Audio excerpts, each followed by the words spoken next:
the moment our fellow geeks, dweebs, nerds, and other unfortunates have been fervently waiting for has finally arrived. It's time for TMI, Confessionals of the Nerd Kind. And now, your hosts, Jeff Nerf Herder Chandler, Jim Kaiju Baker, and Christina Yojimbo Henry. You can continue.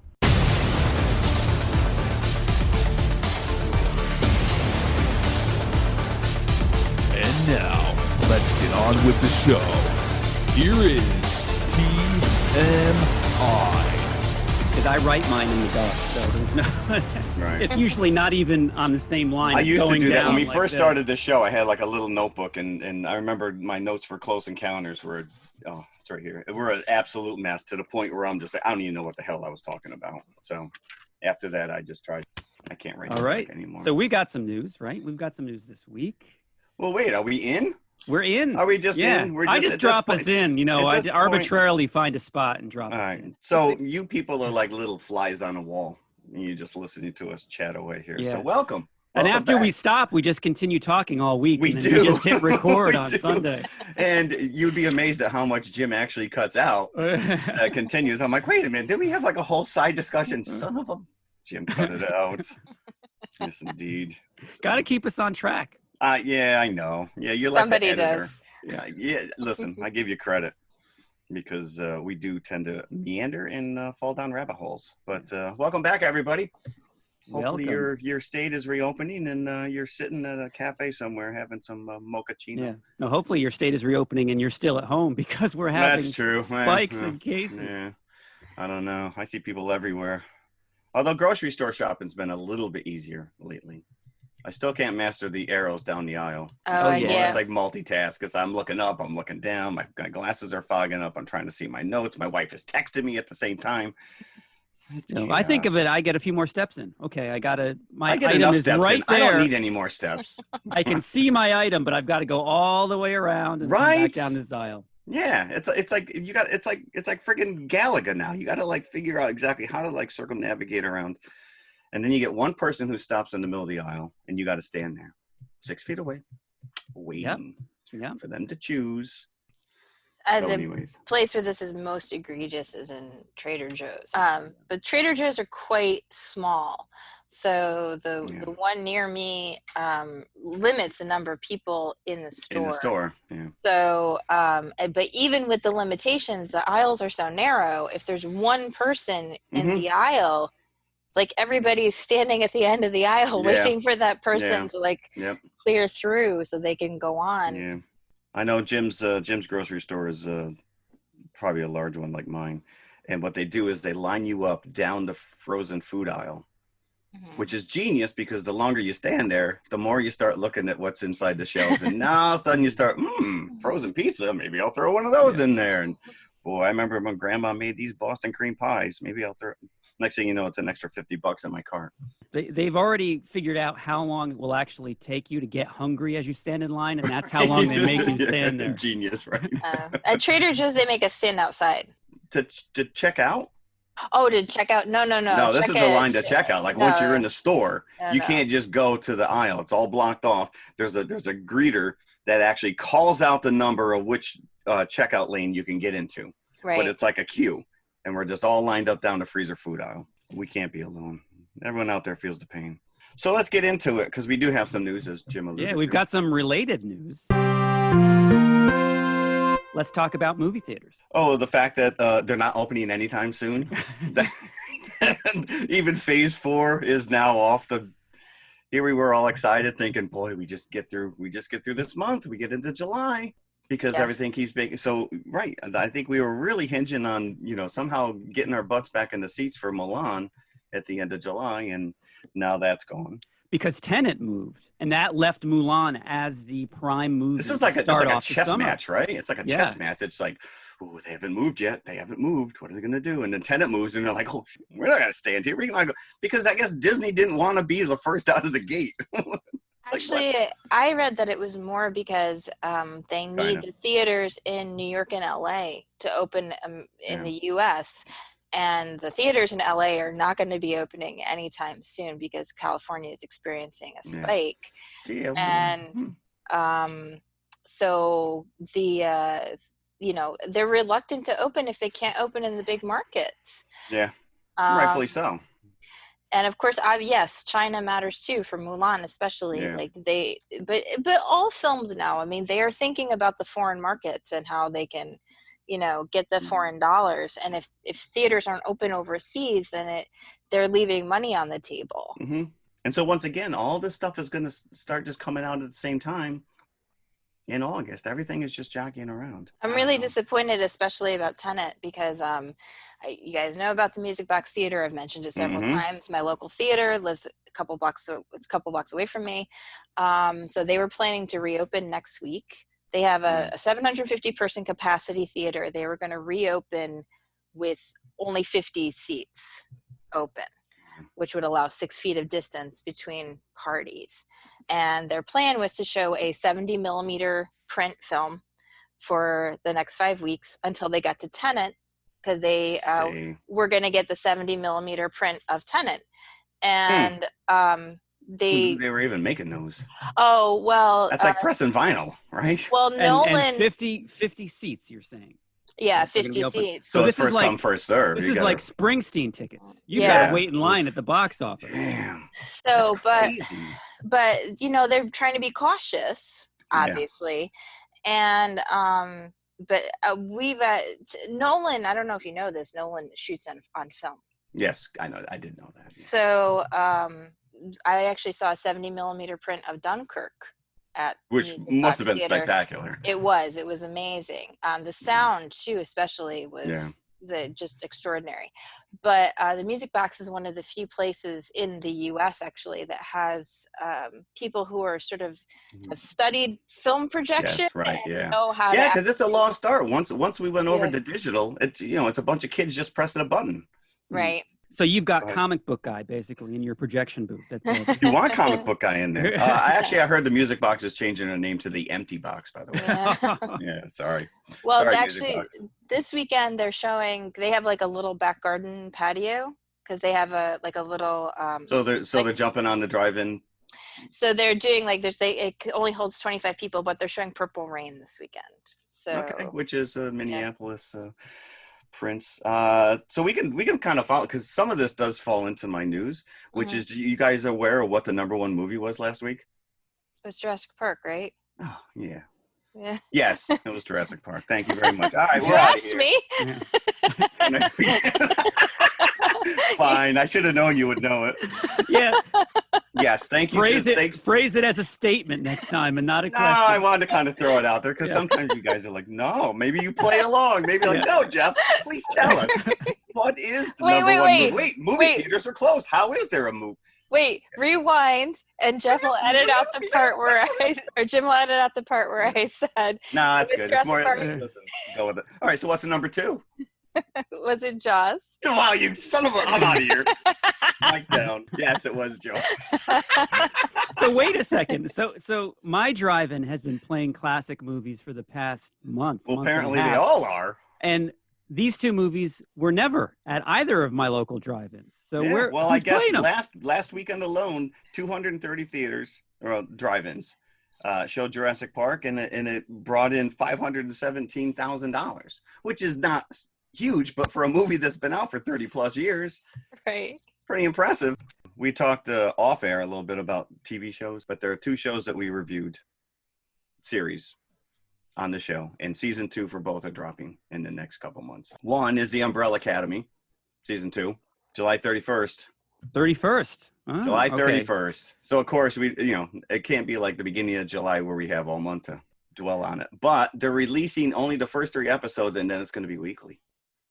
Netflix is pulling a fast one on us here. Is this the first time they've done this? I think so, because Netflix has always just dumped. But I wonder if, not only because there's really not a lot of new content out there for people to kind of binge on, but maybe seeing, how The Mandalorian made out. Yeah, that's the model now, right? Yeah. So now we're back to weekly. Now we're back to must-watch TV. Got to watch it. The other one is The Boys, which is on Amazon Prime. That doesn't drop until September. But season 2 is set. And I don't know. I couldn't find anything on whether or not they're doing the same thing with that. Season 1 was all dropped at once. I would think that they are, if they're You would like to, but again, you got a whole month to see how Umbrella Academy makes out. Maybe they'll be like, well, we're going to follow the same model. So I don't know. So anyways, those are both, I'm very excited for both those series. Okay. I will be watching them, even if we don't necessarily talk about them. So, Jeff, what else you got? There's a big item of news that I hope that you have on your list. Are we talking about Mr. Michael Keaton? Yes, we are. I'm Batman again. So, yes, Michael Keaton has signed on to play Batman one more time. Well, numerous times. Not just... Actually, he signed on for multiple movies. So many questions. So many questions. Well, apparently he's going to first. So this all hinges on this Zack Snyder Justice League recut, which is no longer a recut. It's a whole new movie. Yeah, because it's a spin-off. He's going to show up as Bruce Wayne in the Ezra Miller's Flash movie, Flashpoint. Now, the DC universe did a TV series, Crisis on Infinite Earths, which was a huge crossover event in comic books back in the 80s. And I guess Flashpoint is probably one of the biggest storylines that took place in the Flash comics. And they kind of played it out on the TV show. And you did see these actors who have played the Flash over the years, get mixed in. They even brought in Michael Keaton's character. You only see him in a newspaper, indicating that there's all these different multiverses with all these different, actors playing these different characters. So I guess that he somehow... Flash goes to an alternate timeline or whatever, and he runs into. Because of this whole multiverse thing, it doesn't necessarily have to take place in the same universe as the Snyder Justice. No, but I think it all hinges on, that character, the Ezra Miller Flash is in. He plays large in Justice League. That's the only movie that he's played that character. But so does Wonder Woman. But are they distancing that series away from Justice League? No, I don't know. I don't know if I don't think they're distancing. I think they're splintering it off so they can have these multiple.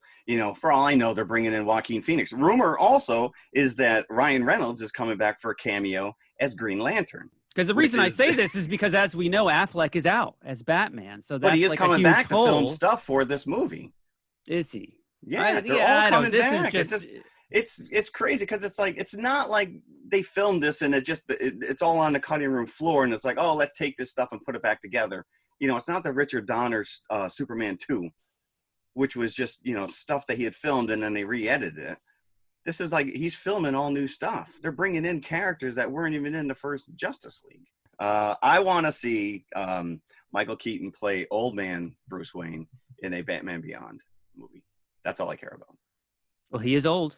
He is old. He's halfway there. Yes. But I think it's funny that, for the longest time, Michael Keaton is Batman. Now people are screaming yeah, he's the best Batman ever. I saw a joke tweet that actually said that Nicholson was coming back as the Joker, and then I got really excited, and then I realized it was sucker. It was not real. Yeah. Not real. I don't know. There's like you said, there's a lot of questions going on. but it does seem to be official. That Christina, you are silent on this. Do you have any opinion on this, or doesn't it matter? I mean, I've been I'm much more of a DC fan than a Marvel fan. So I've been much more so. I could take or leave probably 15 of the Marvel movies. I have zero investment in them. And so it's been a real disappointment to me that that DC put Zack Snyder in charge. I've never liked one of his movies. I've been extremely frustrated that they've sort of allowed all the properties to go, except for Wonder Woman, to go in the directions that they have. I actually continue to be disappointed because I am one of the few people on Earth who liked Superman Returns, that Brandon Routh never got a chance to play Superman again. I agree with you on that. It was a very good movie. I think it was so too. different. It was very different in tone. It's- Singer brought an emotional level I don't think that we've seen in a Superman movie before. And I thought Brandon Routh was excellent. And my son watches all the DC TV shows. Like Right. that's like too much time investment for me. It is a lot. But he watched the whole Crisis on Infinite Earth, and apparently Brandon Routh showed up Mhm. as Superman Yep. in one of the multiverses. And so when he was on screen, my son was like, Mom, you gotta come and see Brandon Routh this year, Yeah. just so that I could come and see him in There Superman he is. costume again. There he is.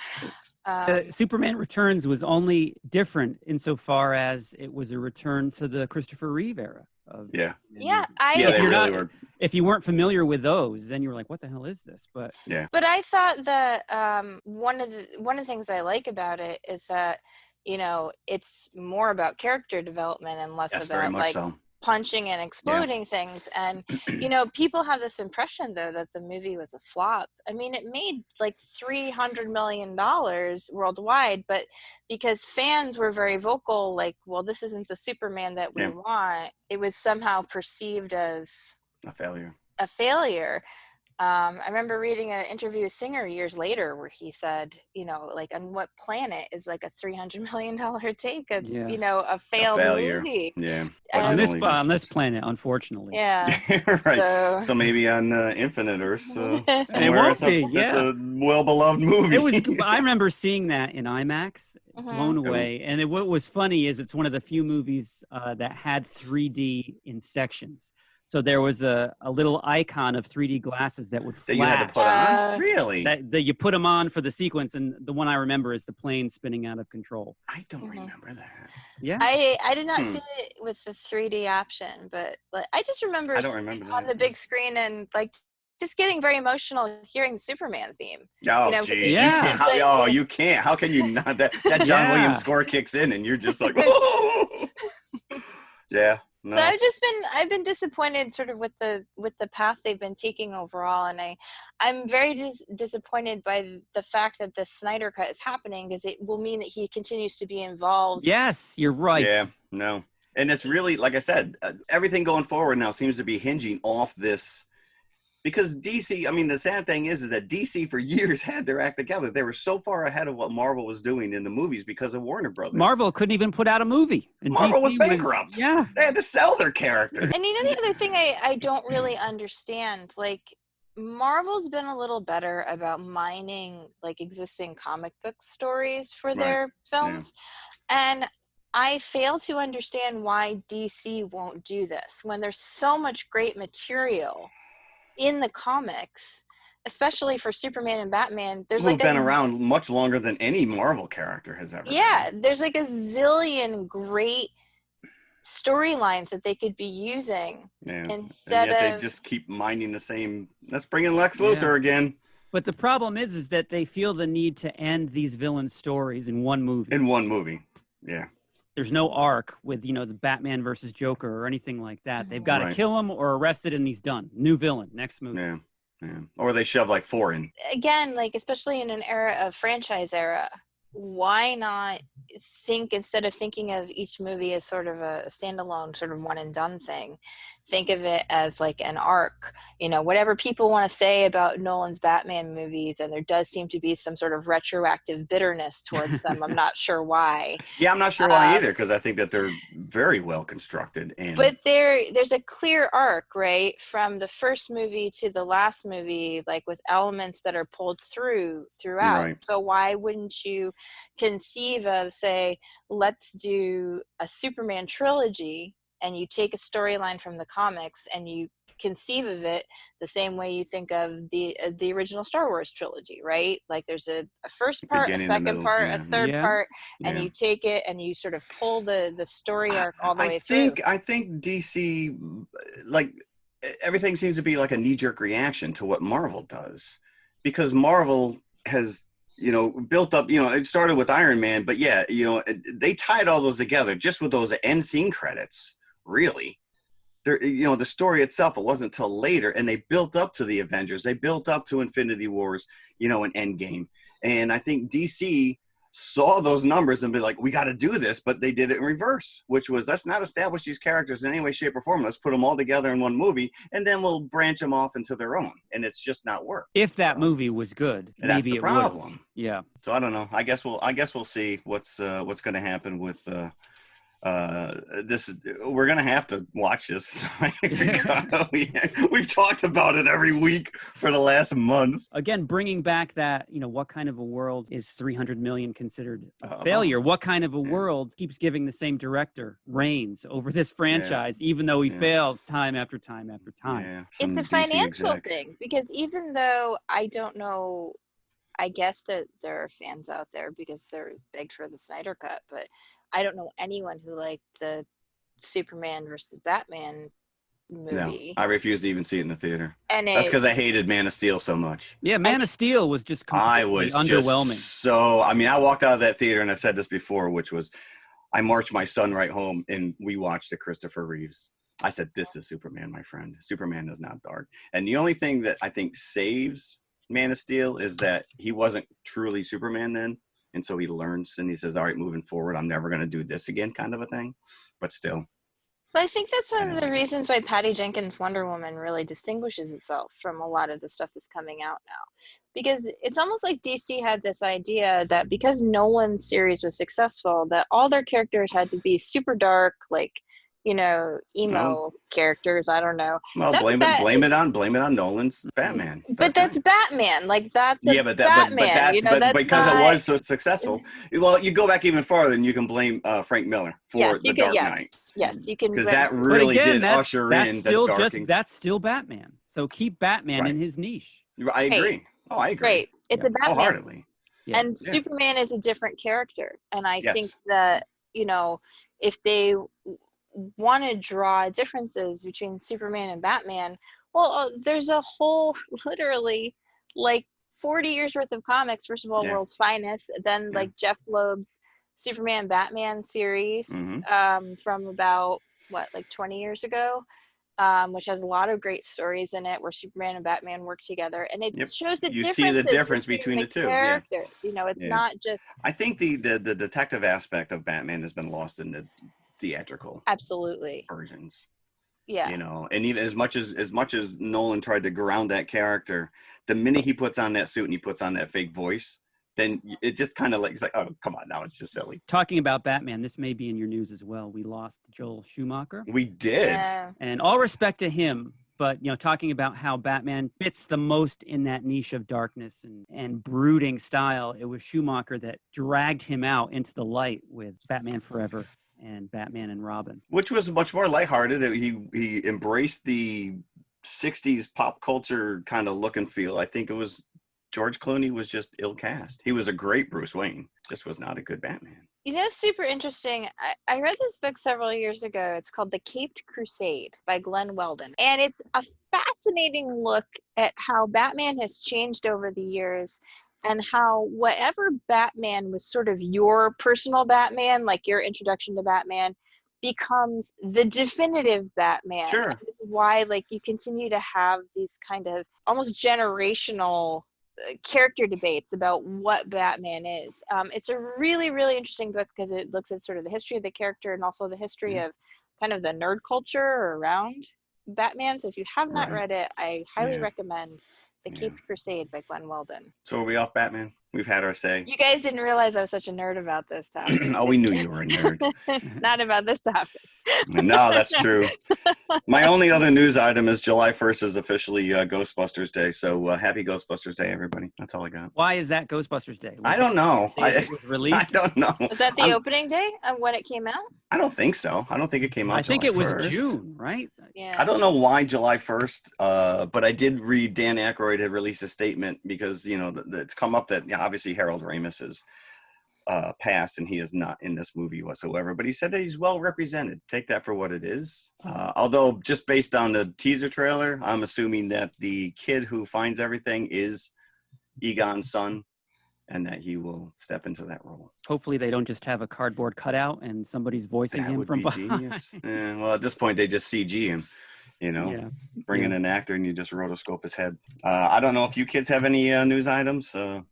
to follow up on a news item from a few weeks ago, we talked about how there was the petition to change Yes. Splash Mountain. Yes, I was going to bring that up, and then I said, Yeah. you know what? Yeah, It is now. official, right? It's fact. official. It's fact. Yeah, yeah, and apparently there's people on my Facebook feed who think it's ridiculous.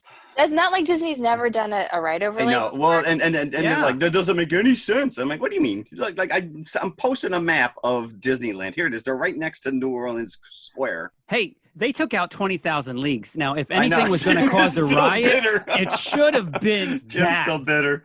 Or actually, in Walt Disney World, it's the ride is still in Disneyland, but in Walt Disney World, Mr. Toad's Wild Ride was taken out That's and true. overlaid with the Winnie the Pooh Winnie the Pooh, storyline. yeah. So it's part of Disney. Like, let's evolve. You know, you still have your memories of the ride if you're really, you know, There's a devoted. YouTube video out there. Yeah. They might be pulling those YouTube videos. Yeah, I don't know. they're seeing what's relevant. I'm shocked that Mr. Toad is still in California, to be honest. They're seeing what's relevant, and they're updating the park constantly. From what I've read, this is not a coincidence. It's what Disney is saying, that this has been in the works for over a while. year. Yeah. It's like changing Splash Mountain. Well, I was gonna say to they a broad can't theme. just like do this stuff overnight. But No. listen, the park's closed right now, so you might as well do some renovations. Oh, and interestingly, you brought this up a few weeks ago when we were first talking about the Splash Mountain layover. They are not changing it in Japan. It's Yeah. only in America. Yeah, and like I said, the priority's got to be Yeah, in the right. US. Yeah. Go here first, yeah. Yeah. Because there's going to be kinks anyways. You can't just, I mean, if you're going to revamp something like that, they'll see what works, what doesn't. Yeah. That's all the Okay. news I have. So this week we have a 10 bucket episode. We 10 do. buckets. 10 buckets. Good evening. 10 bucket. That's a lot of buckets. I haven't had that much popcorn in quite some time. No, So. I can't believe I we've might never be- done Hitchcock in any way, shape, or form. No, at all. Not even Psycho. Not No, I even know, Psycho. which is looms large in Jim's psyche. I'm surprised you guys have never done any Hitchcock. Wow. Bird, North by Psycho, Northwest nothing. has been on my 5 bucket list for quite some time. Yes, Again, yeah. When Jeff first put up his 5 bucket list, that was right up Yeah. there. And I still haven't sent you my list. No, you haven't. Yeah, why are you keeping that so close to the vest? Yeah, that is kind of interesting. Because Jim has this little app. It's like a little spinning wheel, like Wheel of Like Fortune. Wheel of Fortune. Oh, Yeah. okay. And we And that's put how all the we 5 choose. buckets for the 3 of us, and it just spins, and whatever one lands on, it's like, all right, that's the one we're going to watch this week. So you Might gotta need get to on it. use that in the future if there's no movies coming. Yeah. I know. Well, we may be using it quite a lot. So, yes. So North by Northwest. North by So Jeff, Northwest. why does this make your 5 bucket list? You know what it is? I can't tell you the first time I've ever seen. Obviously, I've never seen it in a theater. It came out in 1959, but it was one of the first DVDs I owned. I watched. My screening was it's a 2000 DVD. Obviously, I think they released a 50th anniversary in 2009, but it's just. To me, it's kind of like a pre-James Bond. It's just a whirlwind chase. Yes, I completely agree with you as a huge James Bond fan. And watching these 2 movies this week, I first watched Rear Window. Yep, that's and how I then watched North it. by Northwest. Yes, correct. Yeah. Rear Window, I have seen numerous times. Yeah, I've seen both of these movies. And North by Northwest, this is on everybody's top 100 list. It's a renowned film. Convinced that I've seen it. And as I started to watch it, Well, I thought to myself, I have never seen this before. Really? And I was so taken by so many things that were lifted directly from this and placed into James Bond movies. I mean, variously he's got years. such a witty comeback to everything that's going on around him. I mean, we will get into the story wise, but Cary Grant, who I can probably name the movies I've seen Cary Grant in on one finger, and that would be it. Oh, really? I mean, I can't really remember like how many Cary Arsenic Grant and Old movies. Lace? You've never seen Arsenic and Old Lace? Probably, but again, it's like maybe I've seen it, and then I start watching it, and be like, yeah, I've never seen this.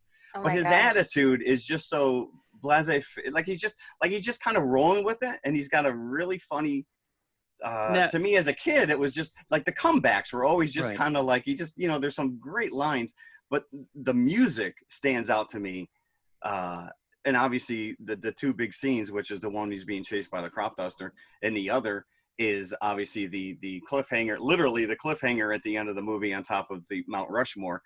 But I remember specifically, even as a little kid, the smoldering sultriness between these two characters on the train is just palpable. I mean, it's just unbelievable. And there's really no sexual, nothing. Nowadays, everything is they'd be stripping each other.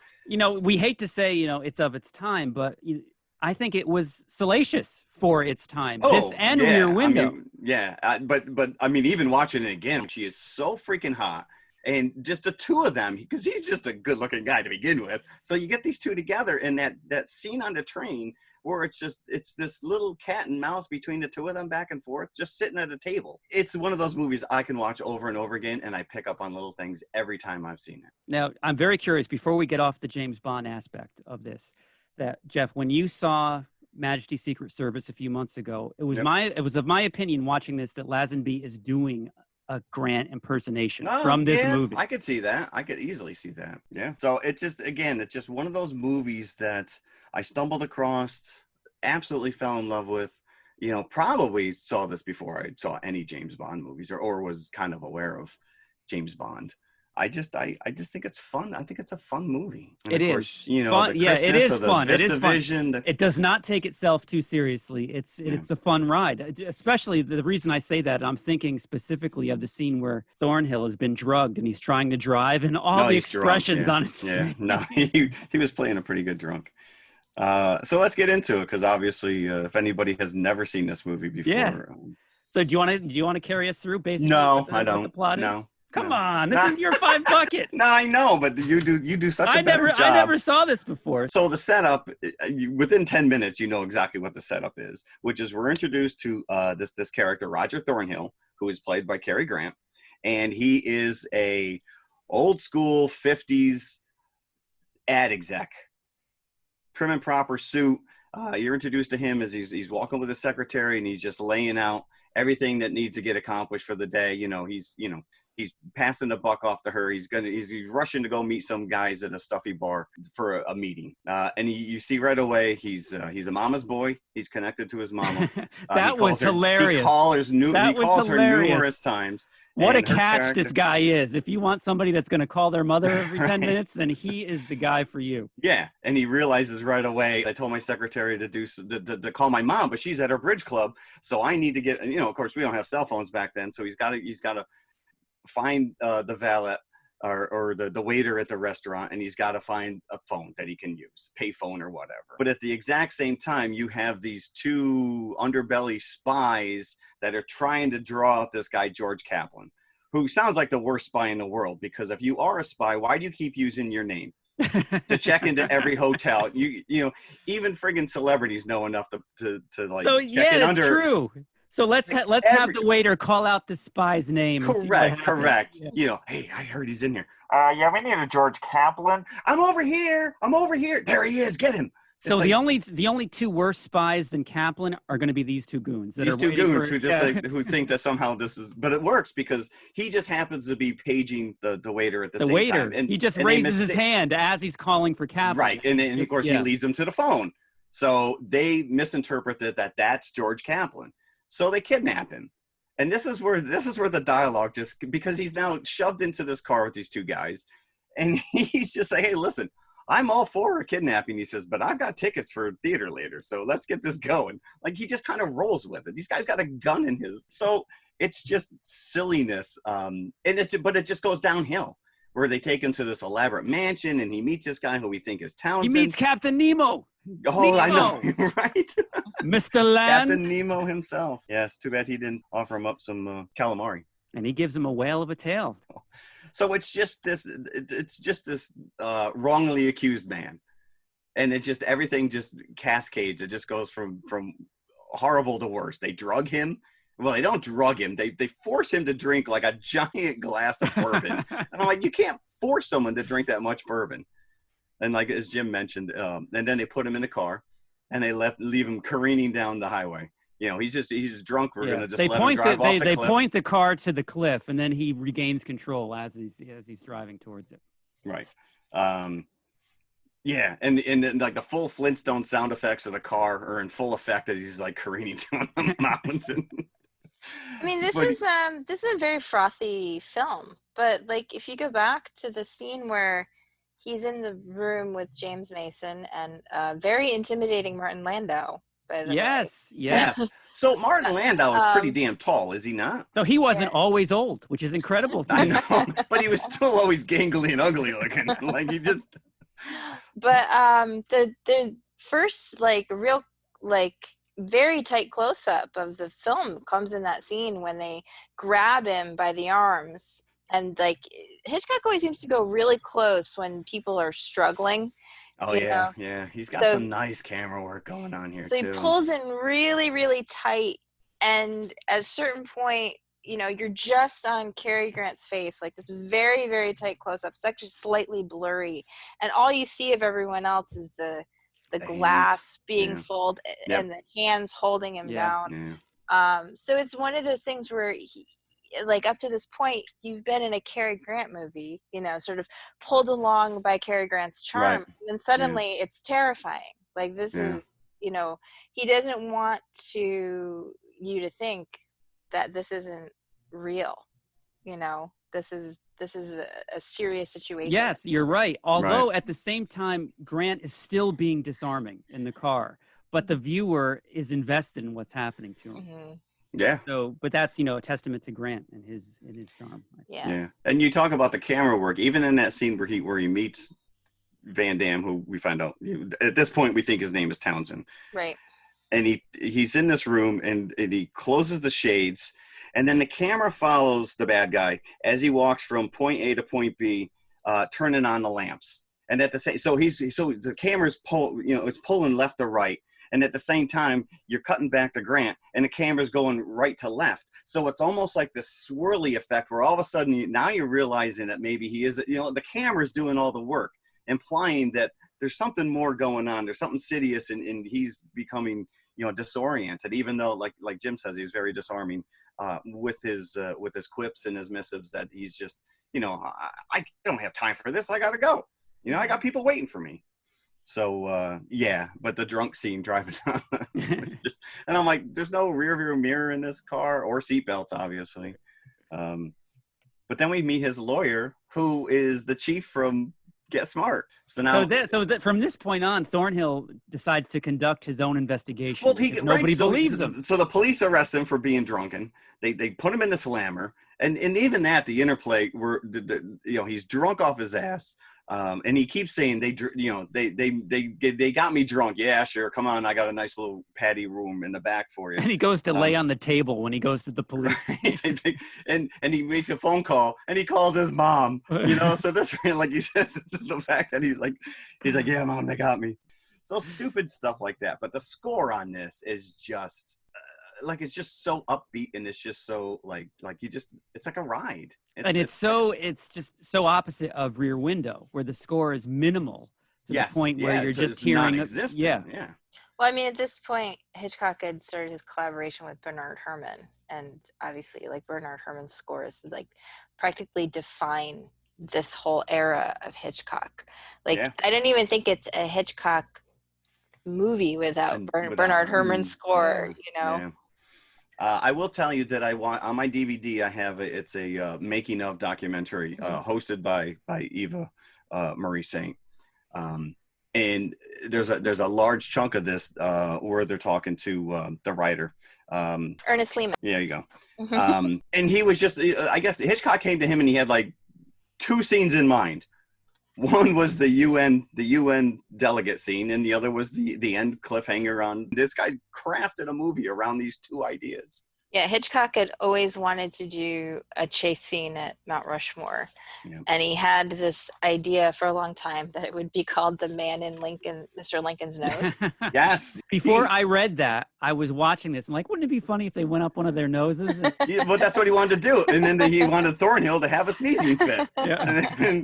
And of course, they immediately, I guess we'll talk about this on the back end, but the national park shut it down because they found out that there was going to be fisticuffs, somebody was going to die, spoiler alert, and they didn't want that. So they refused to allow them to film on the actual monument. So I guess the Crawl in the Nose went by the wayside. But yeah, I think that was a working title for a while, which was the man in Lincoln. So even the shots from a distance were not filmed. The ones from a distance were.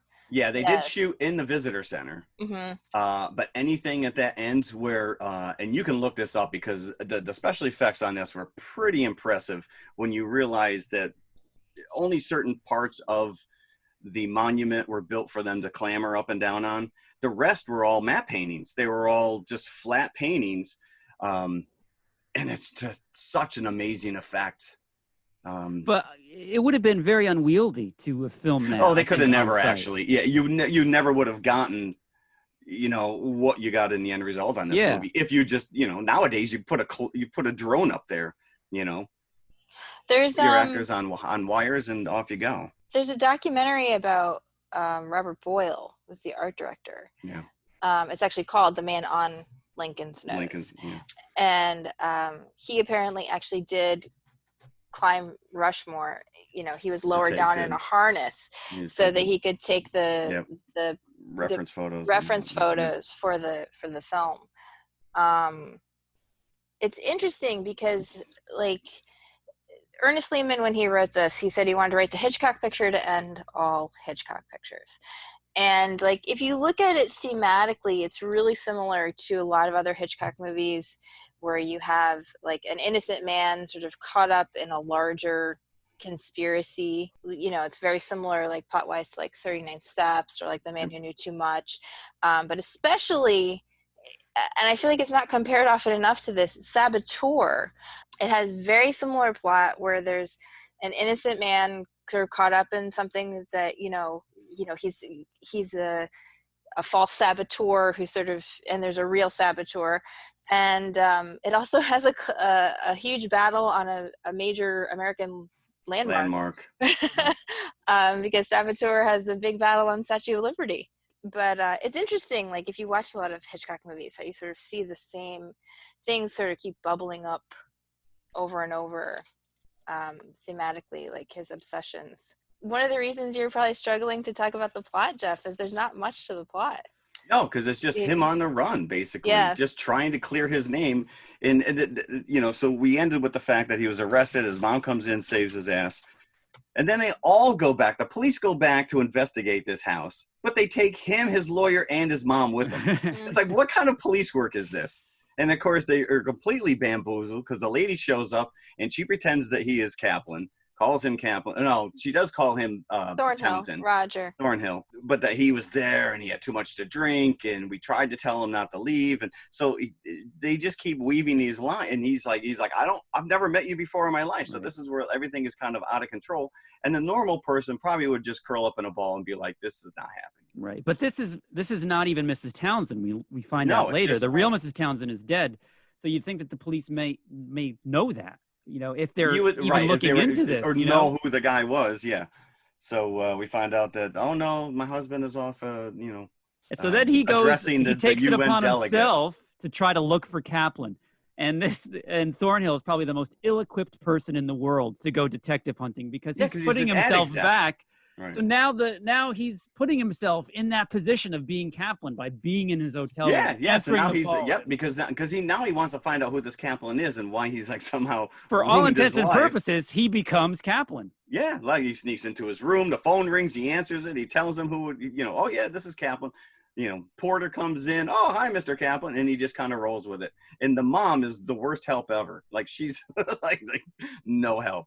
And at this point, having never seen it, I was like, wait a second, nobody has seen this guy. They didn't have a picture of this Kaplan guy when they went to the restaurant in the beginning. Which is we find out that there is no Kaplan. There is no Kaplan. This is a ghost operative that the FBI has created as a decoy to fend off attention to the real decoy. So yeah, there's a little bit of a sleight of hand. So then we're finally introduced to Eva Marie Saint. Now, and as an aside, I always thought you pronounced her name because I have this record, Rattlesnakes by Lloyd Cole and the Commotions, and he pronounces it Eve Marie Saint. So here I am thinking it's this lofty French pronunciation. Then I'm watching the Dick Cavett interview. Eva Marie Saint. That's not as fancy as I thought it was. But yes, we get the train scene that Jeff was alluding to a little bit earlier. It appears that this character that she's playing is heavily coming on to Thornhill in the train car. Yeah, because now he's a man The on the run. dining car. Now there's newspapers out with his, he's a man on the run, and he's hiding out, and she takes it upon herself to be like, I know who I'm you thinking, are, but I'm going to help you. Is this somebody that is going to prisons every weekend and trying to marry? Apparently, we've got like a Galaxy Quest type scene in here where she says one thing.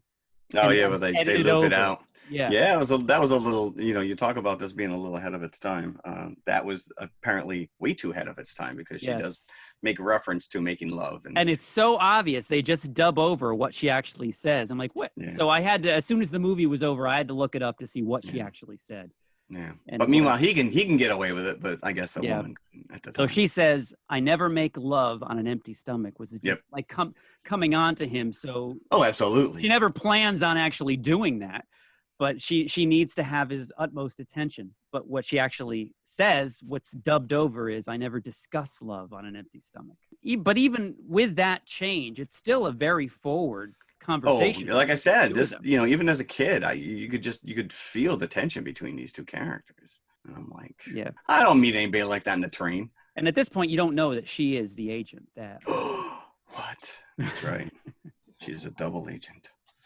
So she helps him escape. And what the great thing about this is that you get I don't know if they're CIA or FBI or what have you, but there is a scene with these government agents, like midway through, and it's a long time before Thornhill realizes that Kaplan is not real. Right. But they tell you, as the audience, that Kaplan. You is knew not that, real. right? You knew that earlier. But you're just waiting for Thornhill to catch up and figure it out for himself. Yeah, because she sends him on a wild goose chase to go meet Kaplan.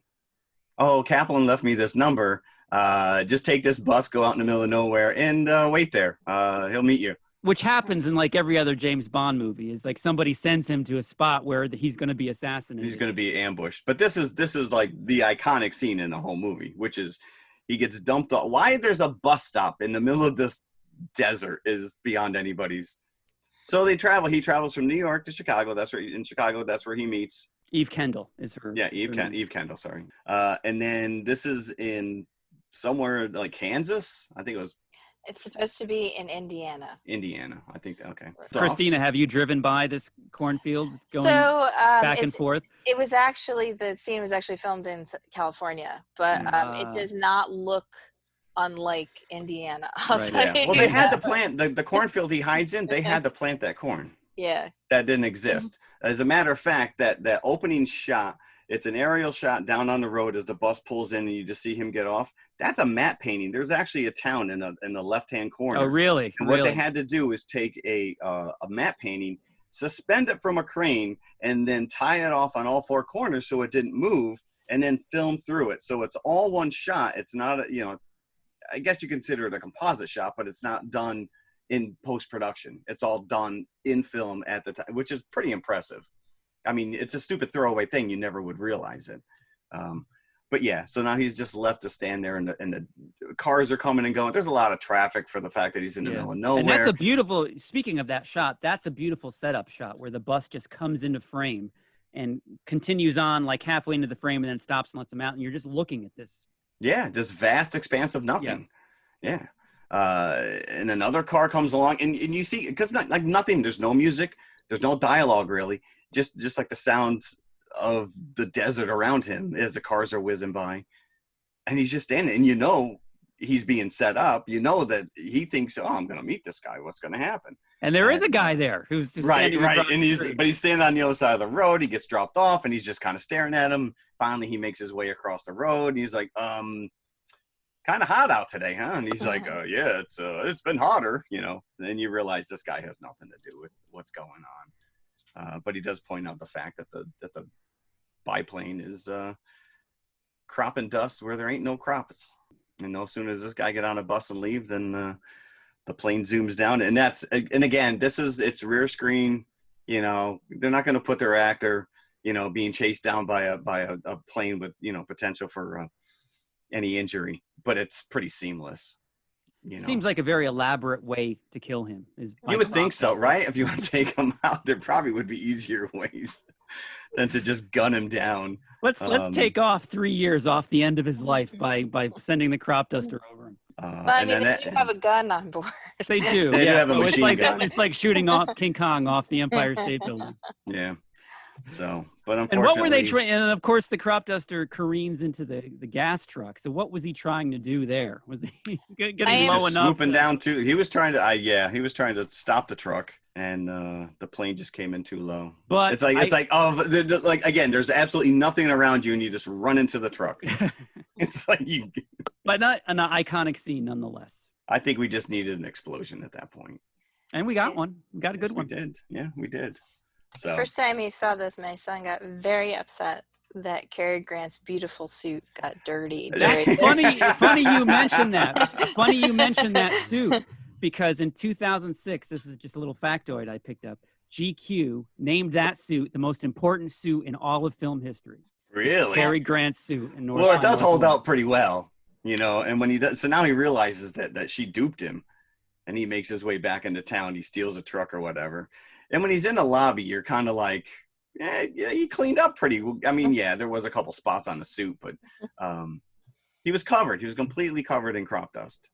They had a dry cleaner. They had a dry cleaner in the hotel. Yes. Any good hotel will have that service. Right, they did. They took his suit and they sponged and pressed it, so he looked better for the rest of the film. There's actually a short story called Cary Grant's Suit. Oh, really? And it's like the whole movie from the point of view of the suit. Does it have the same witty repartee? Now, did you notice that the same restaurant was brought up in this movie and in Rear Window? 21. 21. 21. Very iconic New York speakeasy back in the day. It's closed now. I Googled it. And I love the scenes in Grand Central. I know. Any of this New York stuff where you visit and you see him walking through, and it doesn't look any different. They could have filmed that today. I know, it's crazy though. You're just Cary Grant was like right there, and he was like window 15. You're like, oh, I wonder if I could go to window 15 right now. And this brings us into the auction scene, which is hilarious. Which is one of my favorite scenes. So now he confronts her and Van Damme and his two cronies, and he realizes that he can't get out because he's got goons on either door that are ready to just take him out. And I've always wondered, like, what if you were just, what if you just yelled out an arbitrary number at an auction? Would you be locked in like eBay? Right. I'm sorry, sir. Checkbook, please. But that's exactly what he does. He just makes a complete, and the lady in front of him actually turns around and says, "You're a genuine idiot." And he says, "Thank you." Right, yeah. Because all he's trying to do at this point is get the cops in there to usher him out. Yeah. And at one point, so he comes in and he just starts berating her. And Van Damme, at least one point, he turns around and he goes, "He was in your room?" And Thornhill is just like, "Wasn't everybody?" It's like, damn, that's hurtful. Yeah, that whole scene is great though. But he does make it out. The police escort him, only to hand him off to the professor. Right, and so then he's brought up to speed about this whole Kaplan non-existence. Right, but guess what? By the way, all this crap that's been going on, it's all for naught because, And who we've been trying to protect is Eve. And so you've then now he put her finds in out, danger. yeah, she's in danger. So they have this elaborate ruse where she's going to shoot him so Van Damme won't suspect her. These are largely bloodless films where people get shot and you don't see any of the blood. So it makes me think, not just stylistically, the decision, I think, to make Psycho in black and white was brilliant because you don't get in trouble with that. Yeah. The bloodletting, the famous bloodletting down the shower drain is in black and white. Yep. So, which is, as we all know, it's chocolate syrup or whatever it was that they used to simulate the blood. Yep. But apparently that was shocking enough at the time that people fainted and screamed and threw up in the theater and, that it was considered absolutely obscene. Pretty tame by now standards. Yeah. So they shoot Thornhill, not really. So just to get him. But this is so now they're in South Dakota. They are now in the visitor center of Mount Rushmore. And that brings us up into the climax of the movie. So you never really know what Van Damme's deal is. He is some sort of international spy that sells these things, and he wants to get this statuette with the microfilm statuette in that it. he buys and that has microfilm. It's a MacGuffin. It's just It's just to get the characters from point A to point B. He's trying to leave the country on a plane. Have you guys ever been to Rushmore? No. I never have. No. I have. No. We went to South Dakota a few years ago. I can tell you that there is nowhere near Rushmore where you could have a house off a cliff. People still to this day. This is the amazing thing, which is there's so many technical aspects of this movie that are just disastrous, especially comparing it to Rear Window, because you have continuity editors or things that props that move from left to right. Shadows that don't match up. In that aspect, that house doesn't exist. Yeah, that's exactly. multiple matte paintings with just slight props built for him to crawl around. And it's people to this day go there looking for this house, and it just doesn't exist. There's literally no way. Nowhere correct. near where the monument is. Yeah, they make it look like the house is on the backside of the mountain because as he's escaping with her, they come up and all of a sudden they're on the heads of the 4 presidents, right? Which cinematically is just awesome, and that house is gorgeous, but it's all matte painting with rear projection in studio shot interiors, but it's flawless. And again, the same thing with the monument itself. There's a couple places where they just built like these little rock formations, which were at 45-degree angles, so they weren't really dangling. Right. Like she was never in danger. Like right. There's pictures of her like laying down on this thing, but the way that he shot it, and it's so well put together, that end sequence. Although you're talking about Eva Marie Saint was never in danger, but I was watching an interview actually that was done several years ago with her and Martin Landau, and it was Robert Osborne from Turner Classic Movies doing the interview. Oh, I love him. And she mentioned that during a scene, where she was supposed to slide down. Yeah. The stuntman who was supposed to catch her didn't.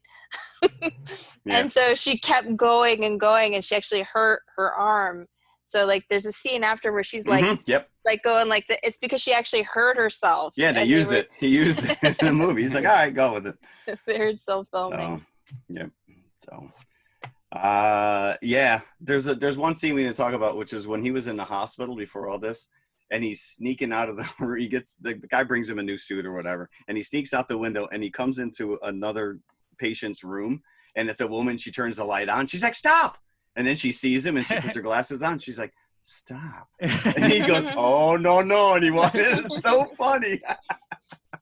Also we didn't talk about, I wanted to bring this up because I wrote it down, when he goes to visit the real Mr. Townsend at the United Nations. Yeah. And the one guy throws a knife in his back. And of course, the first thing he does is touch the knife. Right. It's like, and it's like somebody snaps a picture right at that moment. It's like, say cheese. Yeah, they'd set it up. The guy with the camera was in the background. So it was a kind of established that this guy was taking photos and that he would have a camera there. But and they telegraph him, the goon, putting the glove on his hand as he's going into the United Nations. So nobody sees that guy. No one sees that guy throw the knife. But I mentioned before, technically there's so many weird technical issues with shadows and props that move from left to right that when you watch this enough times, it becomes obvious, but it doesn't take away from this movie in any way, shape, or form. Did you catch, this is one of the more famous gaffes. Before she shoots him in the visitor center, there's a little boy over her shoulder, and he puts his fingers in his ears because he knows it's coming. Obviously, they had shot it a couple times, but he knew that the gun sound effect was coming. So, or maybe they were just telling him that no, we're not going to Disneyland. He's like, no. It's closed anyways. It's closed anyways. And of course, we got our Hitchcock cameo pretty early on. I guess later on, because it caused such a stir whenever he showed up, that it would actually take people out of the movie. So he started doing his cameos right up front. Right. Just to right get with his credit. Right with his credit. Yeah, his credit. Yeah. Yeah. He's the guy who tries to get on the bus and it slams in his face. Yeah, we'll talk about this in Rear Window, but it's I almost missed it in Rear Window. Yeah, he's definitely a throwaway. In Rear Window. Yeah. Yep. So I enjoy the hell out of this movie. I really just think that it's. Did you know that Hitchcock actually created the train through the tunnel sexual innuendo? Like that shot, like never existed until this kidding movie. me? Nope, he is the originator of They the have train through never a done tunnel. before this movie a train in a Correct. tunnel shot. As a matter of fact, the writer is like, I can't even take credit for that. He's like, I wish I could. He goes, but it just says the train drives off in the distance. And he put the train through the tunnel at the end to indicate that they were having sex. Not once, but twice. And of course, Hitchcock is huge when it comes to promoting his movies. Do you know there was a coloring book contest tie-in? To this movie? To this movie. Yeah, and he did like one of the ads was like almost like a travel brochure. Follow my characters throughout this movie. Go see the West. Go, put the kids on the train. Go have an adventure, kind of a thing. Did Cary Grant get so much money for North by Northwest? Roughly because he was sort of at a point where he was ready to retire. Yeah. And Hitchcock really wanted him, and he only did a few more movies after this. Not because he couldn't have, but he was just done. He did most of his own stunts on. I mean, yeah, they did have a stunt double, but by and large, especially like where he drops underneath that truck. I mean, that's him. Mm-hmm. So it was a pretty physical role. He's always on the run. And we're only like 3 or 4 days before this movie's 61st anniversary. It was released on July 1st, 1959. Nice. Very cool. Speaking of money, though, he did charge 15 cents for autographs when he was at Mount Rushmore. So when they were filming, with 15 cents, that's damn well worth your money right there. A Cary Grant autograph. He had a table set up. He had a minder and everything. I don't know. Took the money. I bet he was mobbed. I bet you he had. I wonder if he took PayPal. Yes. Do you want to usher it in to our 5-bucket list? I am officially ushering it in as a 5-bucket movie. North by Northwest. North by Northwest. If you haven't seen it, go watch it because it's fun. And speaking of Hitchcock, we are talking about another one of his movies after the break, Rear Window. All right, so we're going to go to the concession stand and we'll be right back.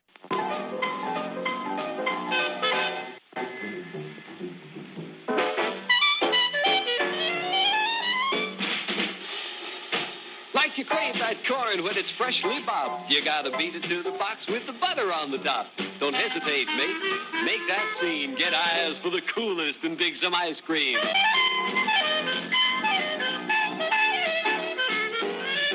Get with it, man. Start strolling down to the sweets that you're rolling, the best in town. Our candy's real gone, if I'm understood. To all you squares, that means the confection is positively delicious.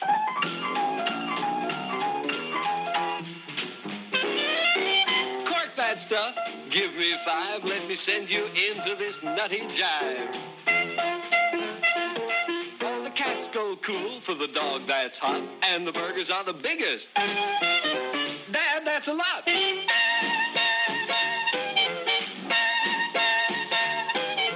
Go, man, go, it ain't very far. Shake it on down to this cool snack bar. Come on, Jill, give us a treat. A friendly pepper-upper with a tasty beat.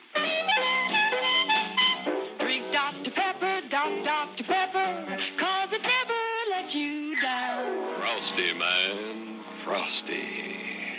Okay, we're back, and we are talking about Rear Window. Now, Christina, this is your pick for this week's episode. So bring us into it, please. I have a lot of trouble picking a favorite Hitchcock film. I don't know if I ever told you guys that we share a birthday. You and Hitchcock? Yes, Alfred Hitchcock and I were both born on August 13th. But this is definitely a 5-bucket for me. This is one of my top 5 Hitchcock films.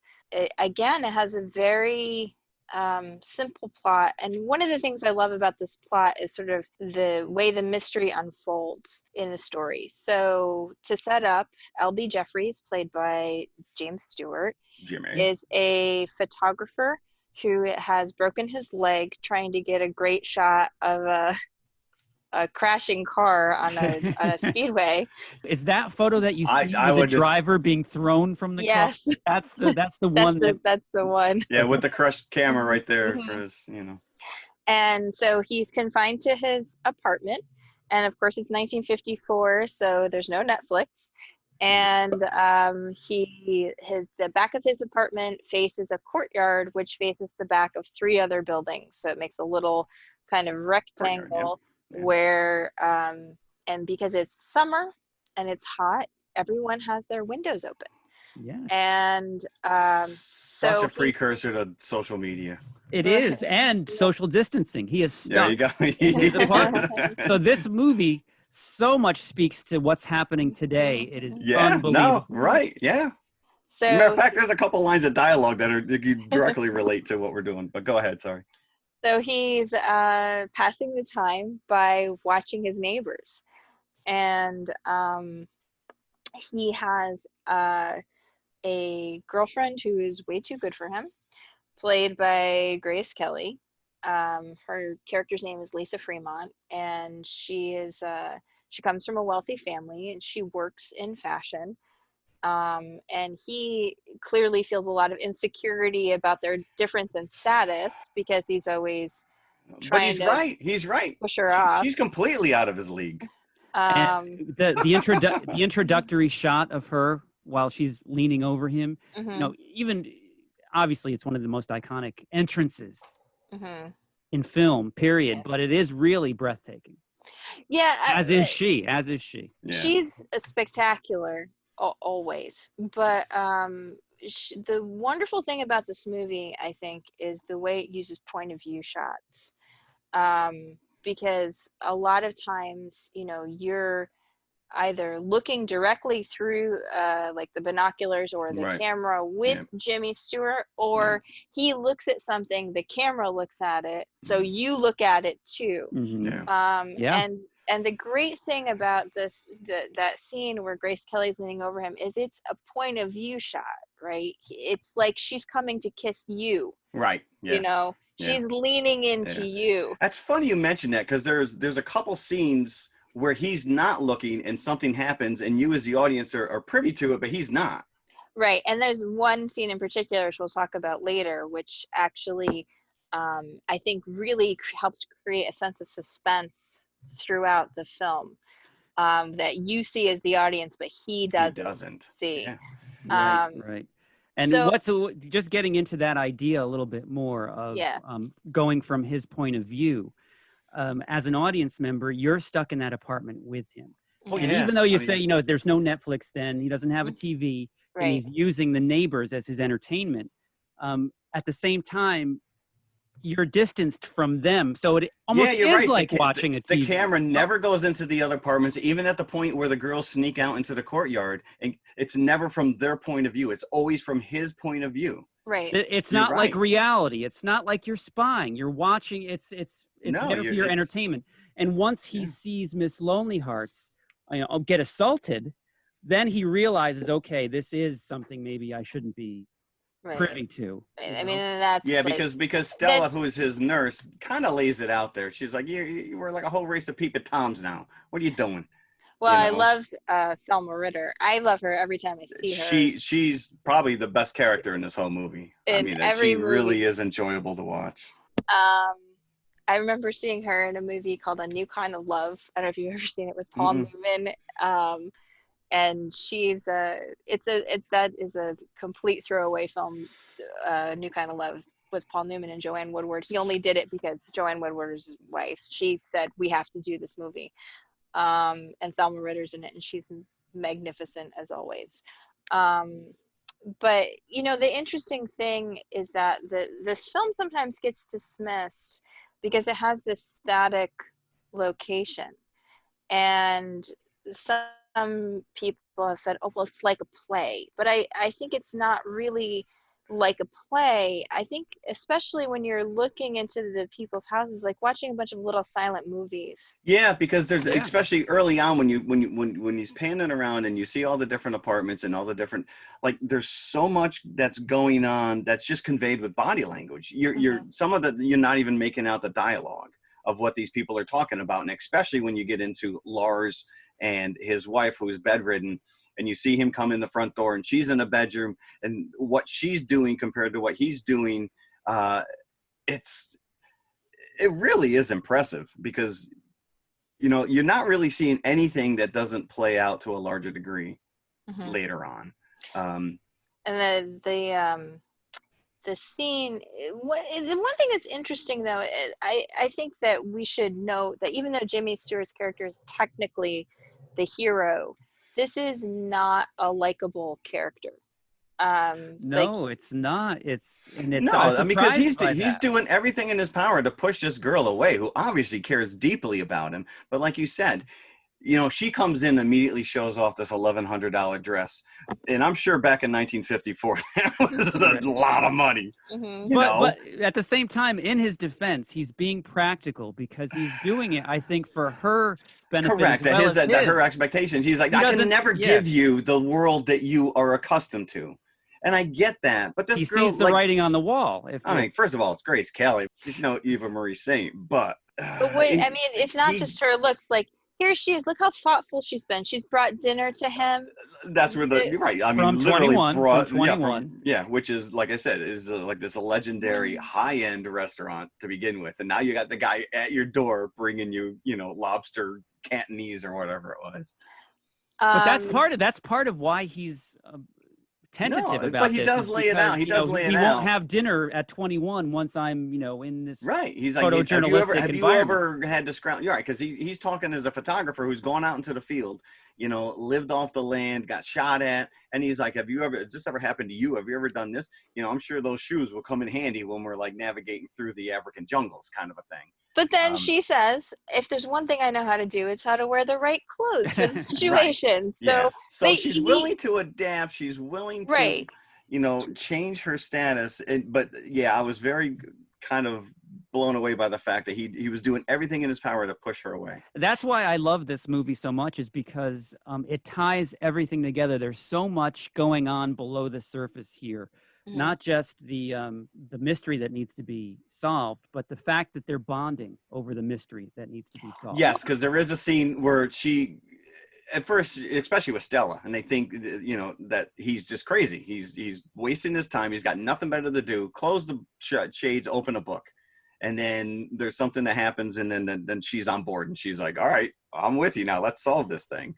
I mean, what I think it's probably, you know, people I think maybe aren't as aware of it as a plot point, but one of the things that's happening in the movie is like you right from the get-go you get his point of view about what marriage is, right? He has this conversation with his editor where he's very contemptuous of the idea of marriage, with his editor where he's talking to him on the phone, you know, and he's like, oh yeah, can't you just see me coming home to the sound of the electric laundry and a nagging wife? And he's looking out his window and he's seeing all these sort of points of view on romance, right? He sees the newlyweds come in where, you know, they clearly can't wait to get their hands on each other. He sees Anna. That doesn't last long though, because Larry gets a little fed up. You see Anna and Lars Thorwald, you know, bickering inside their apartment. You see the couple that has the dog, who seem to be like largely content with each other. The single guy songwriter who's partying it up, and then Miss Torso. Well, but the couple with the dog, that's kind of revealed once the dog dies. They're no longer, it takes another dog to make them happy again. So it's almost like they're together for the children. For the dog, yeah. But obviously, like, the biggest one here is Miss Lonelyhearts. Yes. And I think the contrast between Miss Lonelyhearts and Jeff's situation is astounding. Not our Jeff. This is Jeff. LB Jeffries, right? They call him Jeff.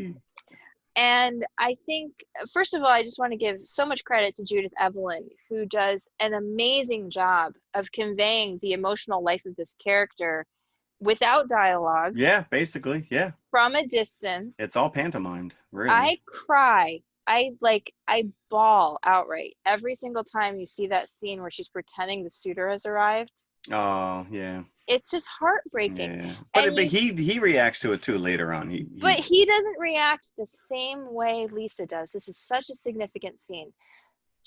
Miss Lonelyhearts is in her apartment. She's by herself. She's made this pretend dinner for a pretend suitor that's going to show up.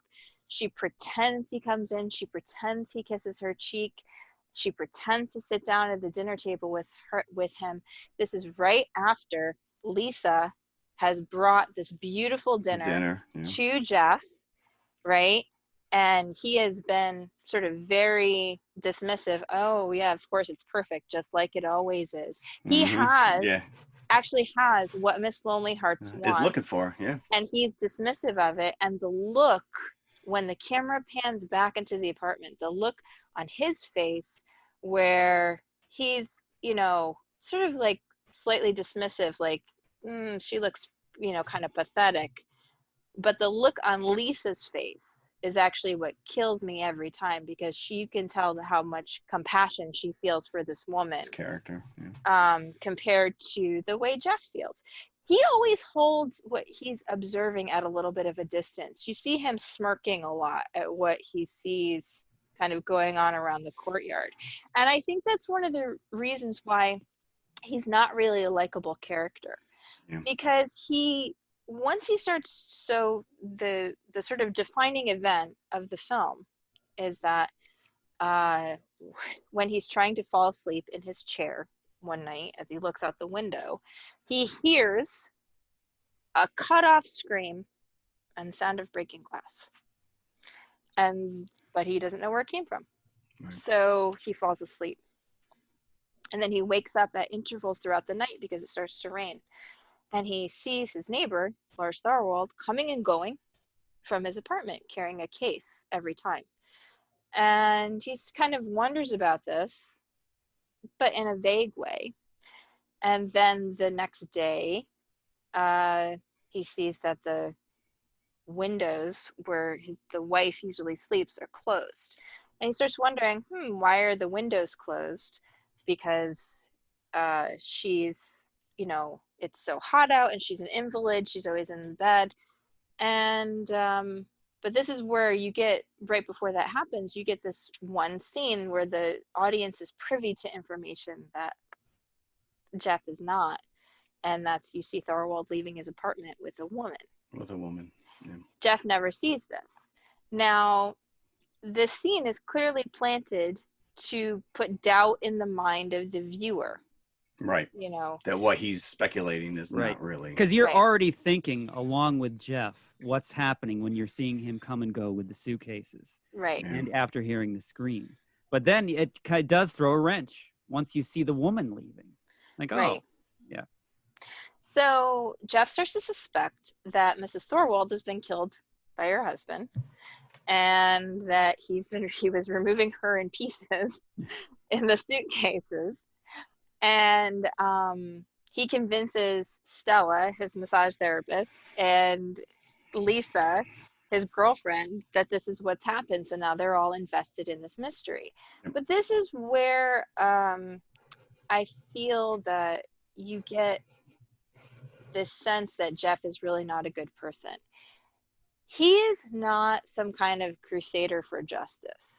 Okay, he's not out trying to like make sure that the killer of Mrs. Thorwald is caught. He is doing this to solve his own personal curiosity about what happens. He just wants an answer. You know, this isn't because he really, you know, wants justice for her. Right. Yeah. He wants to see a killer get caught. He doesn't feel any compassion for her. No. If anything, he feels sorry for Thorwald for being nagged at, because that's kind of what his argument is against marriage. He sees this as a very negative aspect of married life. And he deliberately crosses the line once he starts using the binoculars and the long lens. And he knows it. You know, it's no longer like sort of casual observation. Right. He is deliberately trying to peer inside someone's life. And the audience is given that through Stella. We're given that through Stella because she makes a comment because he asks her to hand him the binoculars. That he's crossing a line now. So it's totally even Doyle, because he's trying to get Doyle involved as well. And Doyle says straight up, you know, you got to be careful about making assumptions about, you know, your limited knowledge of what you're seeing in front of you. You know, just mere glimpses into a neighbor's window. And I'm like, that's so many parallels to like people posting on Facebook and just, you know, the negative of passing judgment on just a small snippet of someone's life. Right. He's now convinced this guy's a friggin' murderer. Who is the we, more- we didn't even bring up the fact that it's Raymond Burr who Right. plays this Yes, character, and yes. again in a relatively, no dialogue until maybe the last 5 minutes of the movie.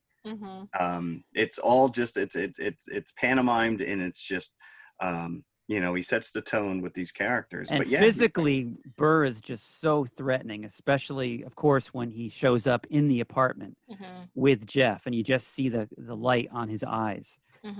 It's a scary scene. and that's part of the problem with this movie, in the sense that because it's obviously 60, 70 years old. It's been parodied, and it's been referenced in so many other pop culture movies and TV shows that you kind of know what the end is, even though you may have not ever truly seen the full movie. Because at the end, everything that he suspects is exactly what happened. You're never given a twist ending.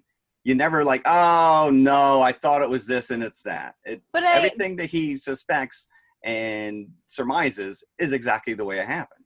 But I still think there's so much tension that's built around the potential doubt of, was that woman you saw leaving? Right. I mean, it was kind of like, all right, well, who's that woman kind of a thing. It's Actually, almost like the Thorwald. audience wants it to be true, along with Jeff. And it would be heartbreaking if it wasn't, if it turns out he was proven wrong at the end.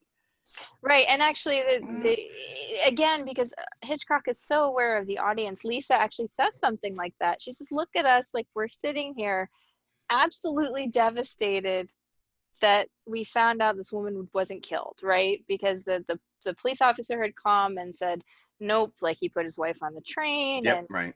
all this stuff, and they're like moping around like, oh, we're so Right. It's almost like you sad." want to turn and just look at the audience, and you know how we feel. Yeah. Yeah. And but that's the whole thing about this movie, is Hitchcock is constantly making you complicit.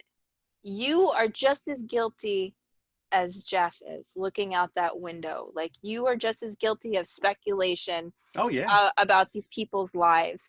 Like, and that really, I think, is the power of this movie, where you can you become the voyeur. You become the person who's looking out the window. I think we're there. We're all there already.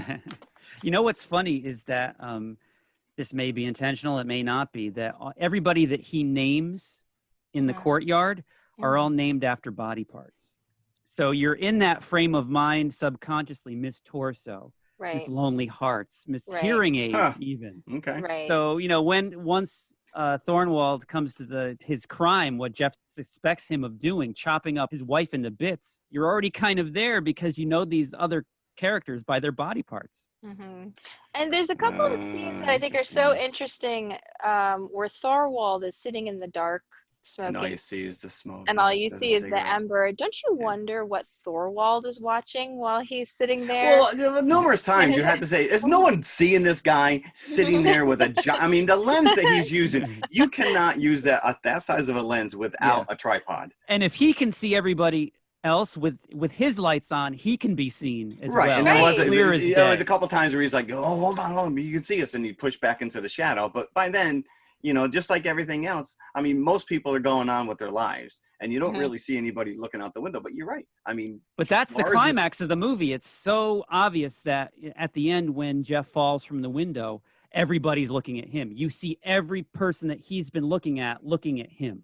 Right. And there's one scene that prefigures that, which is the scene where the dog is killed. yes. And it's the scene where the wife screams and starts shouting. Everybody has come to the window except for Thorwald. Which would have been nice if he didn't, like, it spelled out for you a little bit, because he points it out to Lisa. But it's obvious to us that everyone else is at their window, and his two windows are just pitch black.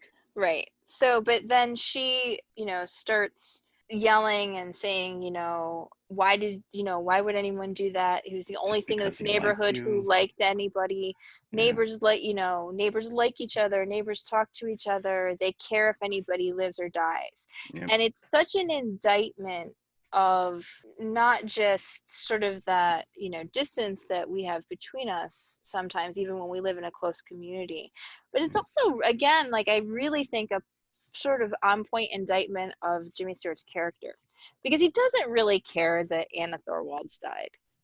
You know, he like I said, he's only interested in the outcome of the mystery. He wants to know that he's right. That's what he cares about. Yeah, and it's like the whole community only comes together because there's this little minor tragedy that happens. And it doesn't last more than like 30 seconds, and then the party goers all go back inside, and they're like, did they resume their revelry?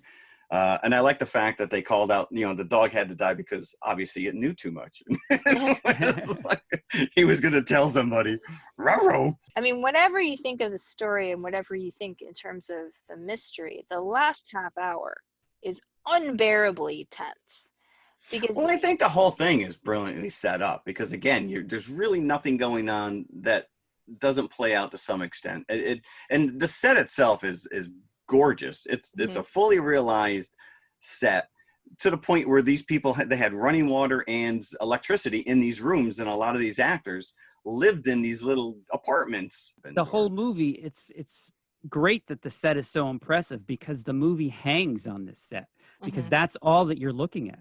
This set needs to envelop you as an audience member because I mean, nowadays this would probably movie. be a miniature and you just digitally project these rooms, you know what I'm saying? Like this was a fully realized, and it even had the back alley, which plays sort of another, just a second level of like where you can see that little snippet of the street through the alley. Yeah. I mean, there's one scene where you're seeing Ms. Torso and the people in her room, and there's this full party going on in the lower left-hand corner. Now, it has absolutely nothing to do with the story plot, but it's just that life is going on around them.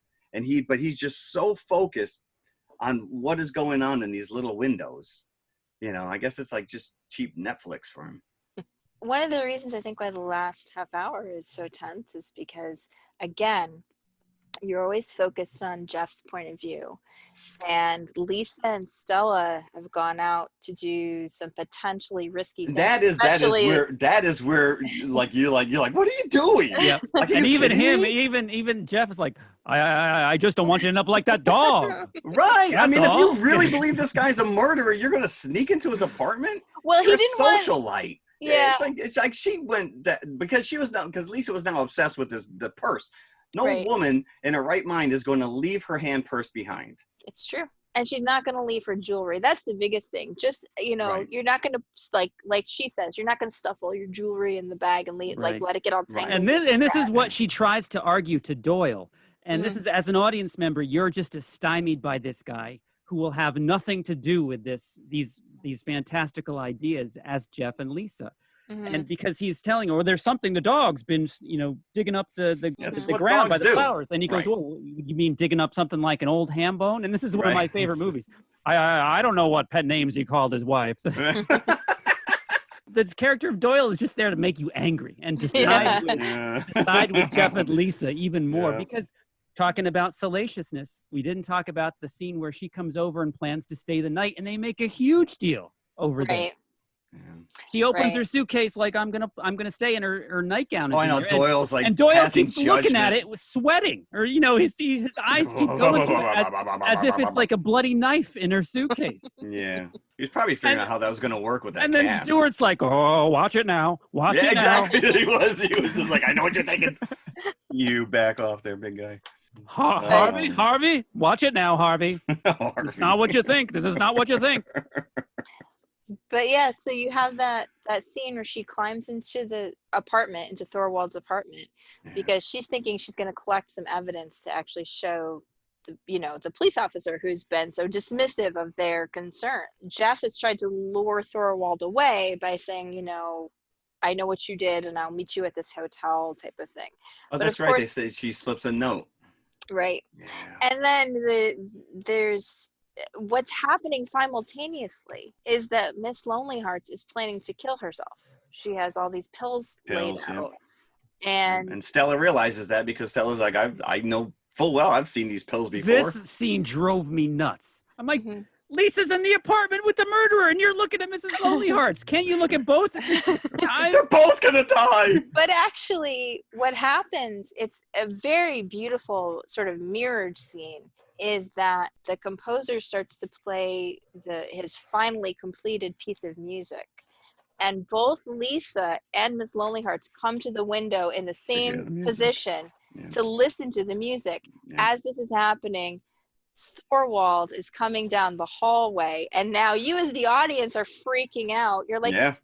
okay, yay, Miss Lonelyheart's not going to kill herself, but now Lisa's in Now danger. Lisa's gonna get caught. She's Yep. getting. Yep. This is almost unbearable to watch. It when really Thorwald is. coming through the door. And then you feel at this point again, like because you are in Jeff's point of view, you feel his helplessness as you watch Thorwald turn out the lights and hear her screaming.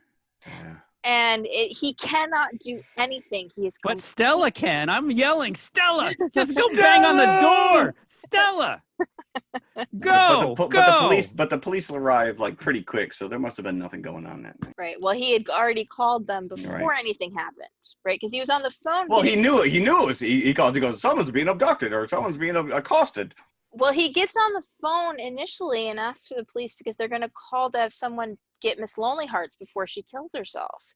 And so he's already on the phone when, he starts to realize Lisa's in danger. So he tells the police to go there because now Miss Lonelyhearts is okay. But this scene, the police come, she's got her hands behind her back. He's looking through the long lens and she's showing him the wedding band that she's found. Yep.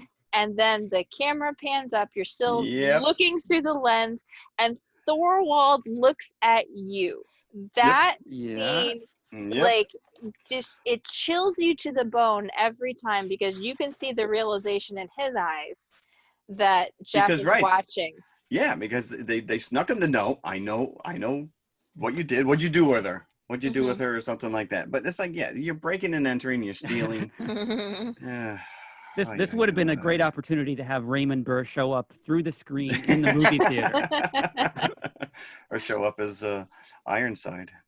So then, of course, Lisa gets taken to the police, and Jeff sends Stella off, take money, go and bail her out. And then he calls his friend, Lisa's been arrested and, can you do something about it? And while he's doing all these things, he's not looking out the window, and Thorwald This is the second time. This is the second time where you see something, the audience is privy to something that he is not. And then when Thorwald does, he's pretty lumbering as he's making his way up the hallway. Well, it's so great because he looks out the window, he realizes Thorwald isn't there, and then you hear the clanking of the elevator. Right. And then the steps down the hallway very You don't slowly. lock your door? Well, Stella had gone out. Stella rushed out with the bail, and so the door was unlocked. So he comes up with this quick on-the-fly plan, with his flash. He turns all the lights out. Yep. But Thorwald comes to the door, and like Jim said earlier, all you see is that flash of his eyes, in that glasses, narrow kind of band of light. And he says, what do you want? Yep. And Jeff doesn't answer. And I think it's so powerful because this is not Jeff, trying to intimidate Thorwald by not answering. Jeff doesn't know what to say. He doesn't have an answer. He doesn't want anything. He just wanted to know. Yeah. He's been. It's not like he says, I want justice for your wife. No, I was bored. I was bored, dude. Sorry. My bad. Go back. He's been kind of a bastard himself in this situation. So it's not like he really has moral ground to stand on. And he didn't stand once in this movie. Right. So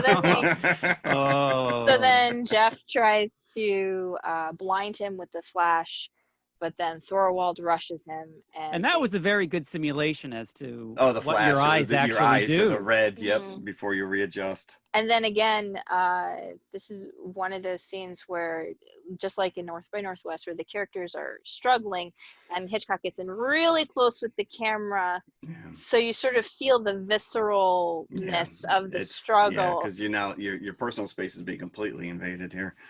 And then it's like the zombie in the original Dawn of the Dead creeping up on Roger and grabbing his leg and digging his thumbs into the cast because that Jeff is in pain already. So then Thorwald, tries to kill him, tries to strangle him. Jeff ends up hanging out the window, but fortunately the cavalry arrives at just the right moment. Just in time. Come back, and Jeff falls and he breaks his other leg. But the Both these movies had a Han Gruber moment. And he re-broke whatever because he's in a different cast. He doesn't have the thing written on his cast anymore. Yep, you are correct. But and Thorwald is captured and he confesses to everything. He folded like a cheap chair. I mean, they weren't even in a room for like 20 seconds. Yep, he said the body parts are they're all over the place. Let's go to the East River. For the past minute, he's been squawking for 20. We know the whole story. Meanwhile, he didn't talk to the whole movie. All of a sudden, he's like giving himself, all right, you got it. Well, I think it really illustrates that it's not like he's a professional killer, right? He's a rank amateur who's tried to get away with something, and he's probably felt under pressure. Oh, I'm sure. From the get-go, wondering if anything's going to be questioned. But then, you see the end of the movie, and Jeff is asleep in the chair with the 2 broken legs. And Lisa is reading an adventure book about the high Himalayas. Yep.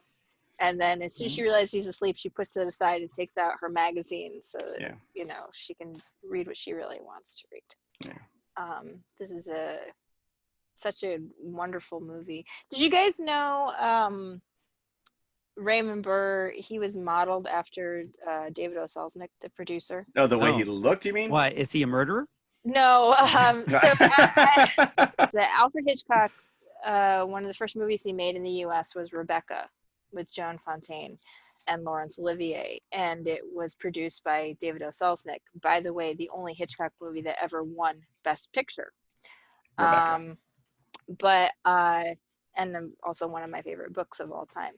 And but Hitchcock hated David Selznick. He hated his guts. And David O. Selznick, because he was the producer on Rebecca, he's the one who actually got the Oscar because the Best Picture award goes to the producer.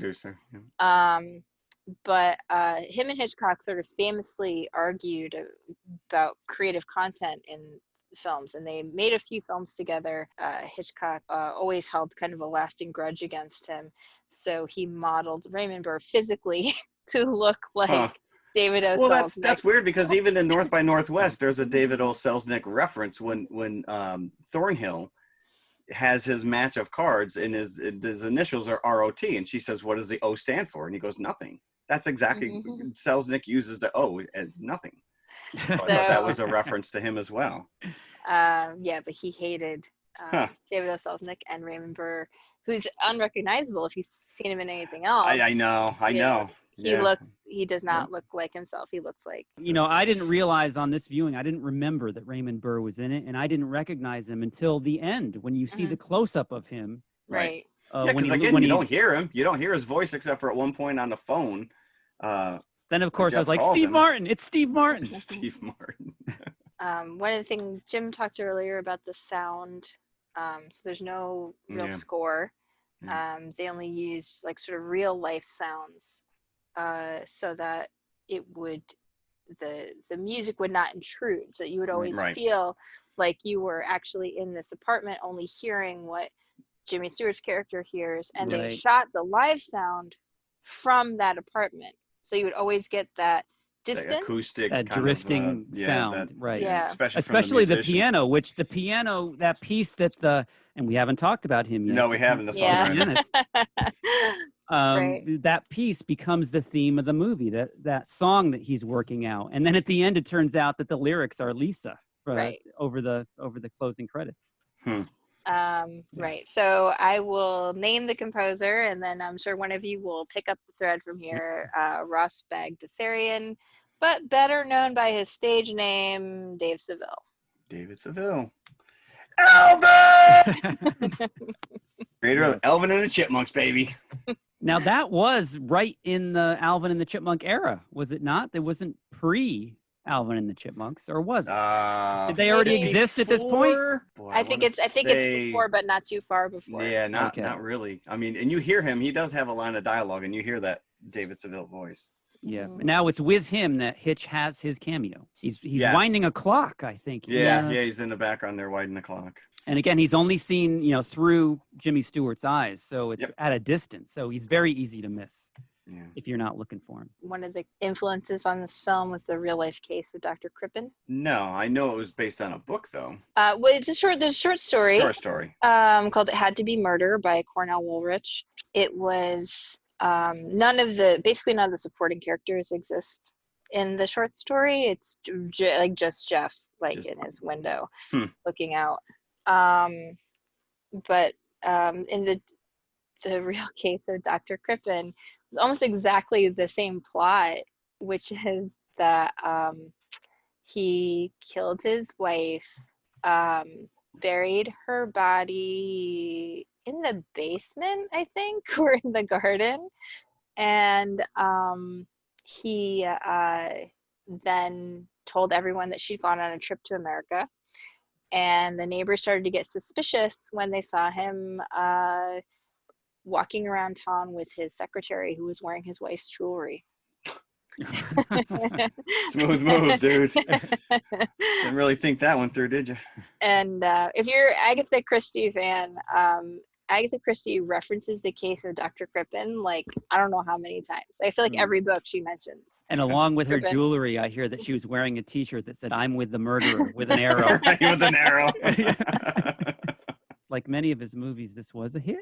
Budget of $1 million, so it cost less than North by Northwest, but it was reissued a few times. So the box office over the years came to about $37 million. So it made its money back easily. And I'm gonna say probably pretty much most of that went into the creation of that set.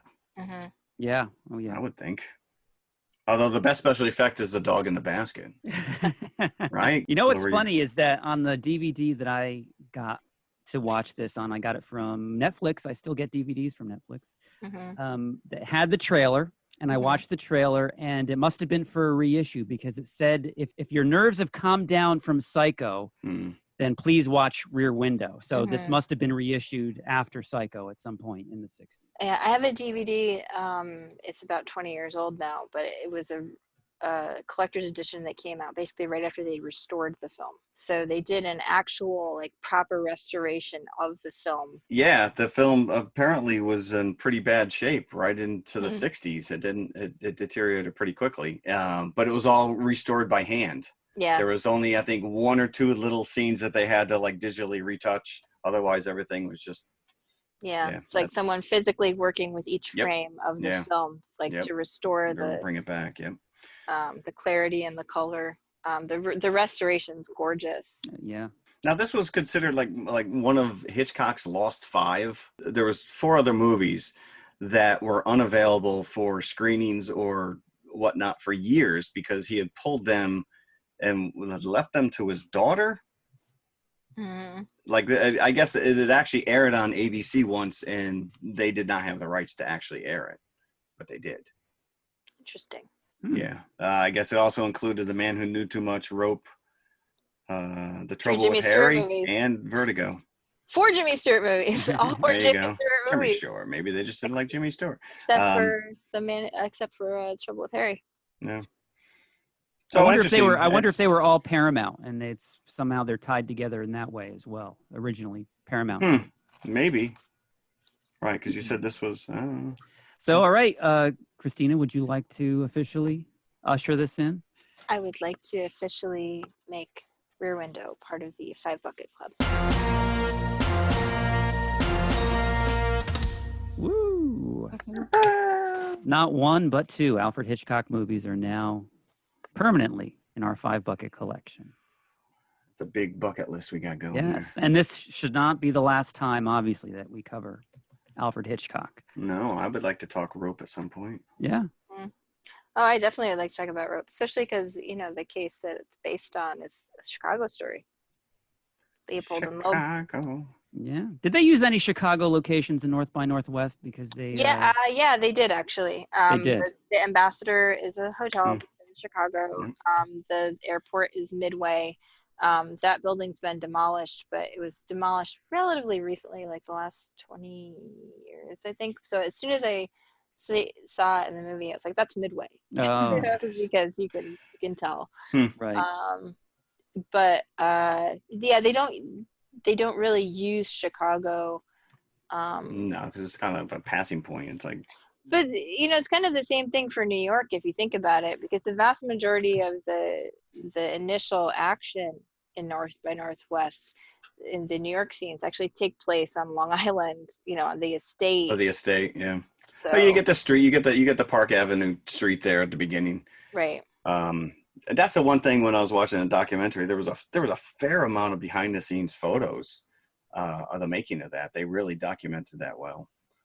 I remember reading that they did not have permission to shoot even the exteriors of the United Nations. No, yeah, building. the United Nations, yeah, that was like he broke a law, like he hit a camera across the street and just let him get out of the cab and filmed it. Yeah, generally No when you permit. see that in movies, it's like stock footage, the outside of the United Nations. Right, and at that point, you could have just used anybody, right? It's a guy getting out of a cab. And that's the one thing I was saying before. You watch that movie enough times, right the opening scene of that movie, he shoves the secretary into the car, and then he gets in, and the very next scene is them in the back of the seat of the cab. He's on the left-hand side. So they switch, like stupid stuff like that you pick up after a while. And it's like, a movie like this where, Rear Window is so devoted to details. And this movie, North by Northwest, there's so many inconsistencies going on where cars change models, clothes swap, props move or whatever, but still a damn good movie. Yes. There we go. Solid. In the five episode. bucket. In the five bucket There you go. list, both of them. There you go. Okay, so what do we have as a confessional? Confessionals. I think it was a pretty lame confessional, but it was the only one that was thrown out there. Was this inspired in any way by either of these two movies? No, but there is a line of dialogue when they first take Thornhill to Townsend's estate in North by Northwest, and he says, "What's for dessert?" So I said, "There you go. I'm gonna hang that whole thing." I said, "Now I can just say that the whole thing hangs on it." I don't know. I was probably in a grocery store when they came up with this idea. You must have been hungry when you came I'm up always with this hungry, idea. dude. I am always hungry. So really, the question is just a decadent dessert that you simply cannot live without, or would like to eat every day. I don't need a decadent dessert, but I can eat ice cream any A day. specific flavor? I was gonna say, do we want to No, get a man, little more? I am non-judgmental about ice cream. I can Really? eat all the ice cream. Well, let's put it a different way. Is there any flavor that you do not don't like? Because I'll tell you right now, my mother's favorite was maple walnut, and I would not touch that to save my life. Now I probably would, but as I would a kid, say I was probably like, the only flavor I don't like is coffee, because I don't like. Really? I don't you like don't to like do- coffee, period, right? I don't like to drink coffee, so I don't like coffee flavored ice cream. But other than that, I will eat almost any ice cream. Hmm. And I have a magical ability, like almost magnetic. I can find an ice cream shop in any city, anywhere. that's because on they this have a planet. giant cone outside every ice cream shop. It's not too hard to recognize it. You I don't was see in- like a steakhouse with a big steak up on the roof. I was in London with my publicist, and we were walking from a signing that I had done, and I said, "Oh, let's get some ice cream." And she said, "Well, I'm not sure where there is one in this neighborhood, but like, let's walk." And like, we literally walked right to one, and I was like, "Did you know this was here?" And she goes, "Nope, that was all you." Ice cream radar. I like it. Yeah. Are we a waffle cone? Are we a sugar cone? I like all the cones. Oh, so all you're the not, All the cones, all the you're cones. not like, coniverse. I like all the toppings. I love ice cream. I will eat it in the winter. I'm not one of these people who's like, "Oh, ice cream's cold weather thing." Oh no, yeah. Yeah. I like the cup agree with personally. I think it's too See, I'm a it's too much work. I get angst trying to keep up with the melting ice cream. it's vexing. Is that what you're saying? I will tell you, the other day I delivered to my ice cream shop, little mom and pop, literally mom and pop. They own this little ice cream stand that just opened back up, and I delivered to them, and there were too many people, so I came back later. And I got myself 2 scoops of vanilla with, I think it was like raspberries or something. Mhm. And they're like, no, that's on us. And I'm like, no, I got to pay you for something. So, but I got free ice cream. For a year, I worked in a car. Did you? Do you hate Yes. ice cream now? No. By all means, I do not. You just hate people. Although I still do have the scar on my index finger of my left hand where my finger got caught in the blades of the What? soft ice cream machine. But sorry for Did you want raspberry? Because it's red the scar now, is kind of man. the shape of Florida, right under my nail. Did you serve that ice cream? Did you bleed into that? No, ice it was cream? when I was cleaning the cleaning it. machine.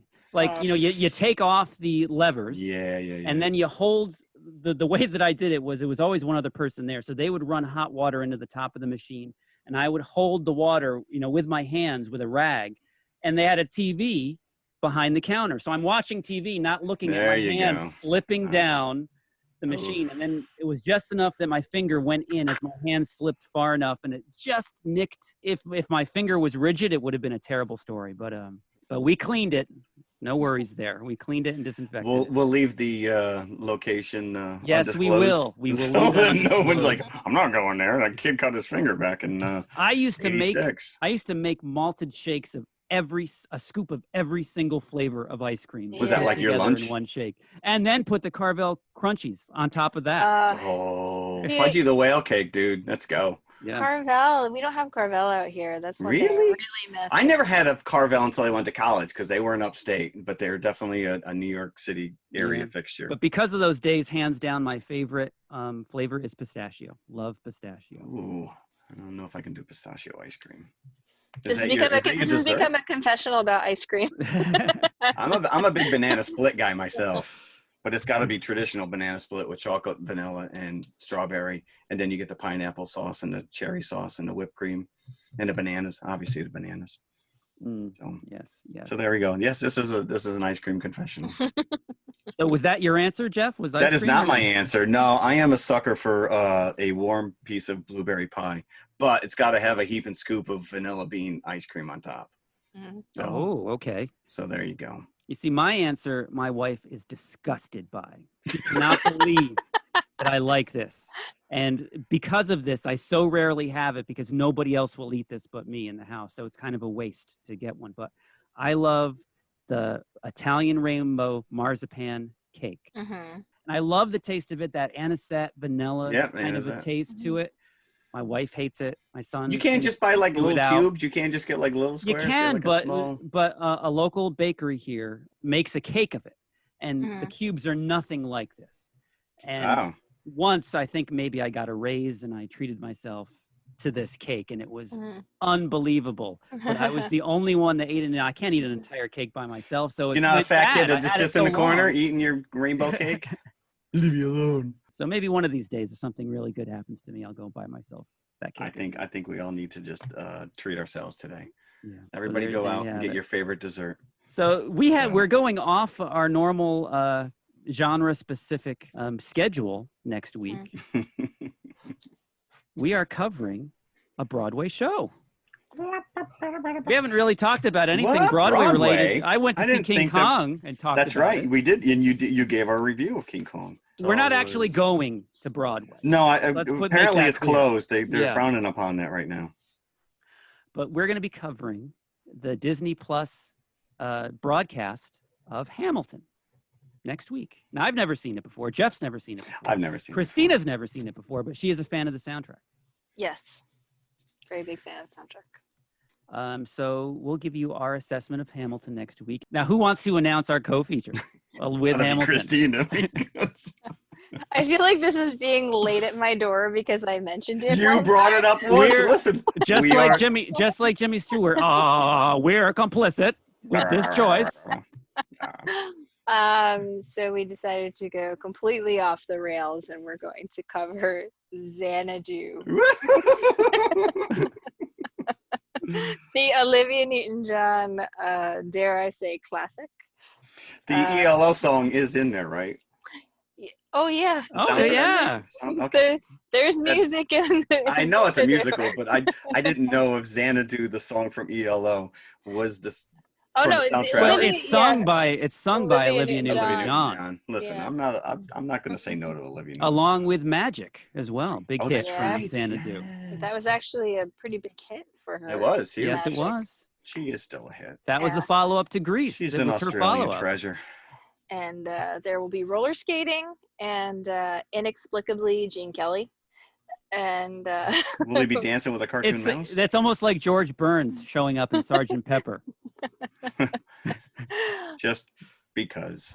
And no comprehensible plot to speak of, but I think we'll all have a good time. Cool.